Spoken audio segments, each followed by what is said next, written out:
Hi, I'm Victoria. I'm a child psychiatrist, parent coach, and I'm also a mum. And this is part of a set of videos that I'm doing for people who subscribe to my email list so you can have access to them, where I look at some of the common things that I get asked. And this particular one is about step parents. So, this is what step parents ask me, and usually that's in my Facebook community group, Emerging Parent Community, where you can join for free and you can ask questions in the lives and just on the forum itself. Also, I get it from individual clients. I've had some individual clients whose main difficulty has been around the step parent relationship, really.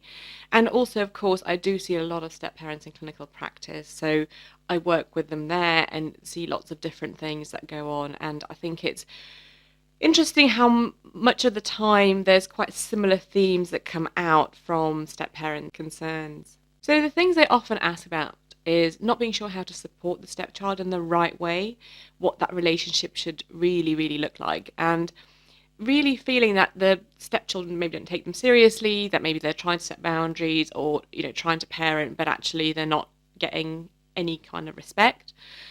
Sometimes it's the frustration that the child is really keen to have a relationship with a biological parent who maybe doesn't seem to be that stable, or perhaps has a very difficult influence on their emotional state, or perhaps who's coming and going, is not always available, and just the frustration that even though you're trying your best, they just don't seem to notice exactly what's happening. They don't seem to notice that you're doing all of this, don't acknowledge it in any way, and are still, going on and on about wanting to have a relationship with a biological parent that you really think isn't that good for them.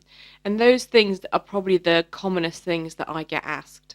And the first thing I want to say is, of course, the biological pull is massive. And I have looked after in the clinical setting kids who have really had really awful histories where their parents have abused them, where the parents have been absent, where the parents have just been really unwell, or have really had so much difficulty having a relationship with their parents, all different things. And most kids are still desperate to have some kind of relationship with their biological parent, regardless of whether it's ever been positive, regardless of whether it's positive now, even if they find themselves really hurt by what goes on.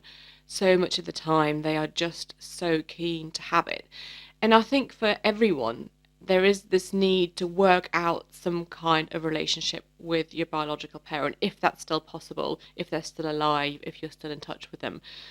Often I've seen kids who are in hospital, get in touch with their biological parents for the first time, because even if they haven't been thinking about it, suddenly it comes into their mind and becomes important as they're thinking about their identity, as they're thinking about where they've come from, and they just have so many questions and so want to have that relationship.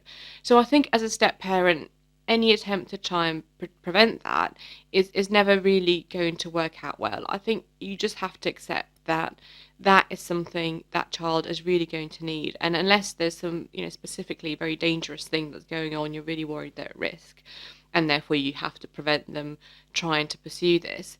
It's actually really difficult to do, and probably won't lead to anything positive between you and them.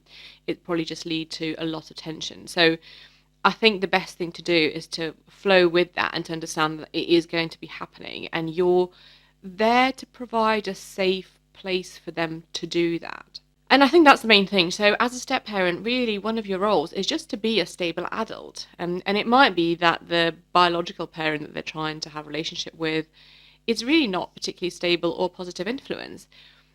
But that's even more reason for you to be that stable adult, because while they're working all this out in their head about what kind of relationship is actually feasible to have with that parent, it's all going to be difficult, probably quite emotionally charged, and they need somewhere where they just feel safe to do that. Someone who is reliable, someone who is there for them regardless of anything and doesn't really require anything back. And I think that's the hardest thing. I think what step parents often tell me is how much they kind of want that acknowledgement and also validation that they're doing the right thing. But I think often you have to let go of that expectation, because while ever they're trying to work out a way of having it all fit, it's really difficult. And of course, if you figured it out as a step parent, usually those step parents don't come to me. Usually the ones that I see are people where those difficulties are existing, and it's usually because a child is still working out how it's all going to fit together and where you as a step parent is going to fit and what that means for their relationship with the biological parent and what that looks like. And whilever they're going through that, which is a really complex thing to work out in your mind and, get to a more adult state where you have worked that out, it's going to be tough, and they just need someone to rely on and be safe with and not have those emotional expectations put on them. And being a stable adult doesn't mean you have to be totally and utterly flexible. That means allow them to disrespect you or be abusive of you or aggressive towards you. Because sometimes I do meet step parents who are so keen to sort of accommodate everything and to be as flexible as possible because they feel that's the best way forward. But actually, it's absolutely okay for you to have your own human boundaries, to be expected to be treated with the respect that any other human being should be treated with. You shouldn't have to be any more flexible than that. And no, you can't have expectations around emotional validation because I think that's a step higher, but it's absolutely okay to have those basic expectations, and it'll probably help your stepchild actually feel safe because they understand where they are at with you, especially if they do have a biological parent who is a lot more unstable emotionally and it's they're never quite sure. It will actually be really refreshing for them to know where they stand with you and what the basic expectations around how your relationship runs are. So that's one of the things that you can do as a stable adult. You don't have to give up those boundaries. You don't have to be overly flexible, but you do have to be stable. And what I mean by that is it's about being reliable. It's about doing the things that you said you were going to do. It's about providing a safe and comfortable home for them, including emotionally safe, because actually, as I said, if the other parent is really difficult emotional influence on them, they will want to come back somewhere where they are safe, where they're not going to be asked 100 questions about what's happened, when there's not going to be loads and loads of emotional tension, where they come back and it's comfortable and it's safe and people notice what's going on for them, but is probably kind of not too intrusive about it. But do let them know that they know that maybe they're not feeling okay or they just don't seem all right. It's also about you continuing to do those small things that will help them feel, thought about and cared about. And as I said, you won't get any response to that. They won't say to you, oh, you've been a fantastic step parent, thanks so much. You'll probably be doing it for ages wondering, why am I bothering to do this? But actually all those things, they just stack up. It's just another way of helping them feel safe. It's just another way of helping them feel that they're okay and that you're there for them and they don't have to worry about your relationship with them. So actually just keeping going with it, as well as setting the boundaries about what is and isn't acceptable in your house, a really good way of letting them know that you care for them, but they do still have to treat you with a certain amount of respect. Turn up in their life. Be there for events, take them to places, do whatever you can to actually be present in what is going on in their life. And again, you might not get any thanks for that, you might get absolutely nothing for that, but it's still a way of showing up in their life that is really, really important and helps them feel safe. And of course, do let them know that you can see how they're feeling.